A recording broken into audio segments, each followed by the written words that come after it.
सबको प्रणाम, राम राम। देश की आज़ादी क्या रंग लाई? क्या देश के आज़ाद होने से हम आज़ाद हुए? जैसे कुछ चुनिंदे अंग्रेज़ों के हाथों में हमारा भारत गुलाम रहा और वो इतनी बड़ी संख्या, इतनी बड़ी आबादी के ऊपर राज करते रहे इसलिए कि हम और आप उसके सहयोगी थे, साथी थे और हमें वो रोज़गार देते थे और हमारे ही देश के खिलाफ लड़ाने का प्रयास करते थे और लड़ाते थे, जिसमें मरने वाले भी हम होते थे और मारने वाले भी हम होते थे। ठीक उस समय हमारे देश की गरीबी जो थी बहुत कम थी। जब अंग्रेज राज किया करते थे उस समय गरीबी बहुत कम थी, लेकिन आज जब से देश आज़ाद हुआ है, आज़ाद होने के 70-75 वर्षों के बाद आज हमारा देश 84% गरीब हो गया है।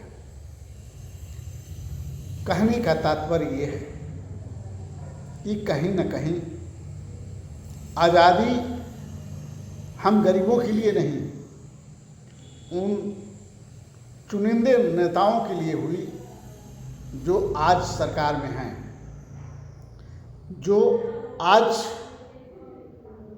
36% टैक्स लगाकर, यानी कि अंग्रेज़ों से कई गुना अधिक टैक्स लगाकर और सभी वस्तुओं पर टैक्स लगाकर हमें लूटने का प्रयास कर रहे हैं और लूट रहे हैं, और हम सब कुछ जानकर बर्दाश्त कर रहे हैं।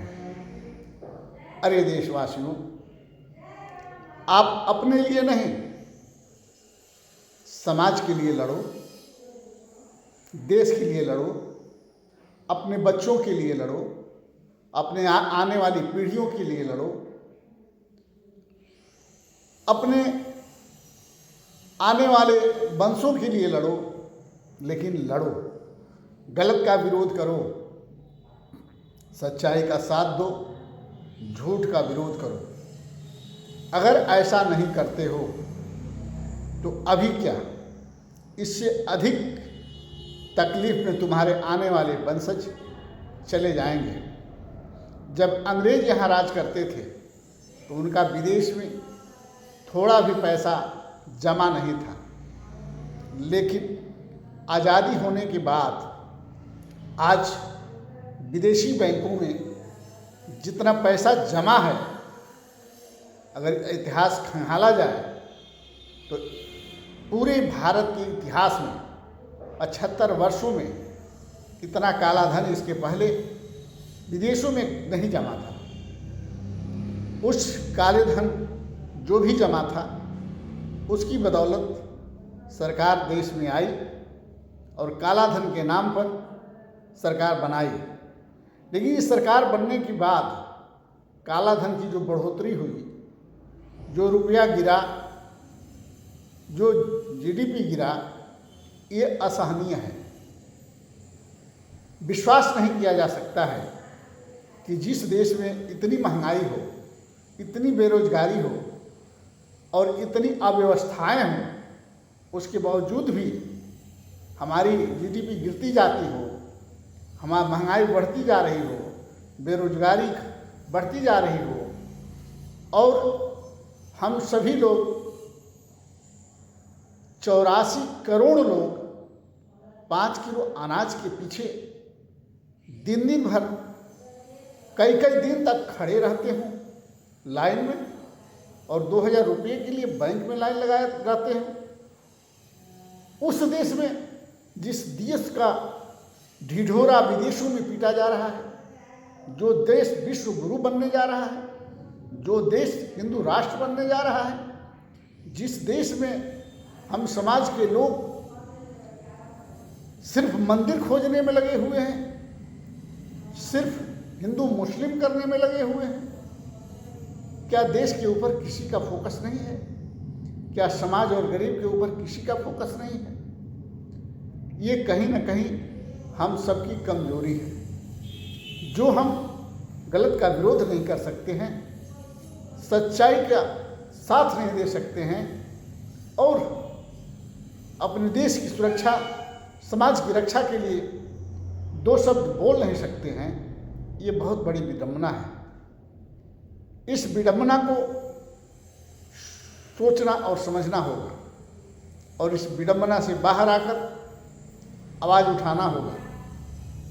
हमारे किसान मरते जा रहे हैं, गरीब मरते जा रहे हैं, हमारे रोजगार न मिलने की वजह से नौजवान दिन प्रतिदिन अपने को बर्बाद कर रहे हैं, हमारी माताएं बहनें बर्बाद हो रही हैं।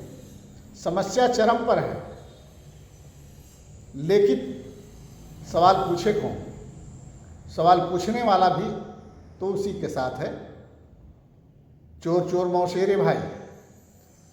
आज तक जितने नेता हुए सब ने लूटने का काम किया, सब ने अंग्रेजों के रास्ते पर चलकर अपना उल्लू सीधा किया और अंग्रेजों द्वारा बनाए हुए संविधान को लागू कर हमारे देश को बर्बाद करने का काम किया।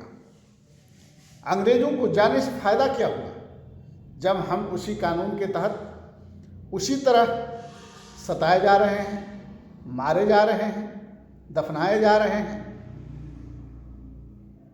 जेलों में भरे जा रहे हैं।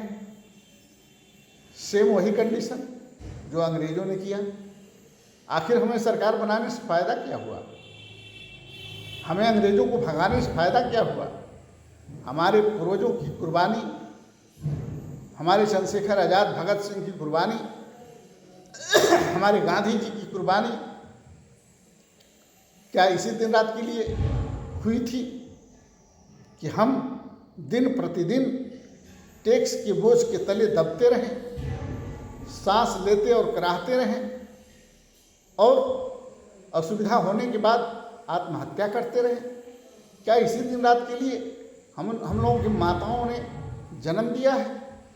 क्या हम लोगों के माता पिता ने हमें पैदा इसीलिए किया कि तुम लोगों के कर्जदार कम, सरकार के कर्जदार ज़्यादा रहो और जीवन प्रयत्न कर्जा भरते रहो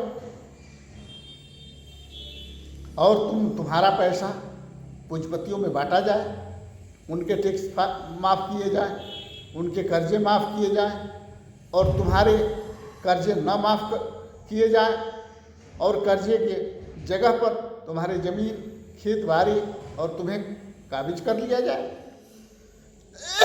ज़मीन हमारी, मेहनत हमारा, बैल हमारा, तेल का पैसा हमारा, ट्रैक्टर हमारा, जल हमारा, नल हमारा, फिर भी टैक्स, फिर भी कर, किस बात का? इस पर विचार करना चाहिए। आखिर हम पैसा देकर ज़मीन खरीदते हैं, उस पैसे को एक एक पाई करके कमाते हैं, फिर टैक्स भी भरते हैं, फिर हर वर्ष वस्तुओं पर टैक्स देते हैं, फिर भी सरकार का पेट नहीं भरता है तो तरह तरह का टैक्स लगाती है और चूसने का प्रयास करती है। इतना विधिवत तो जो जोंक, पानी का कीड़ा होता है जोंक, वो भी इतने आसानी से खून को नहीं चूसता है जितनी आसानी से सरकार चूसने का काम कर रही है। हम सभी समाज के लोगों से हाथ जोड़कर प्रार्थना करना चाहते हैं कि हम नहीं कहते हैं सरकार हमारी बनाओ, हम नहीं कहते हैं कि सरकार बीजेपी की बनाओ, हम नहीं कहते हैं सरकार कांग्रेस और सपा बसपा की बनाओ। हम ये कहना चाहते हैं कि तुम झूठ और वादा खिलाफी के खिलाफ आवाज़ उठाओ और जो नेता आपके पास आते हैं, आपसे वादा करके जाते हैं, अगर वो वादा नहीं पूरा करते हैं तो उनके खिलाफ आवाज़ उठाएं, उनके खिलाफ मोर्चा खोलें, उनके से सवाल पूछें। अगर ऐसा आप कर नहीं सकते हैं तो आपका जन्म लेना बेकार है, क्योंकि कुत्ता, बिल्ली, सियार, गधा, घोड़ा, खच्चर सब लोग भोजन कर लेते हैं, लेकिन उनको जो काम दिया जाता है वो बड़े मन से करते हैं। तो हम न गधा हैं, न खच्चर हैं, न हम कुत्ते हैं, न बिल्ली हैं, हम इंसान हैं। हमें दिमाग का उपयोग करना होगा और कौन अच्छा है कौन बुरा है हमें पहचानना होगा और देश में उसी की सरकार लाना होगा।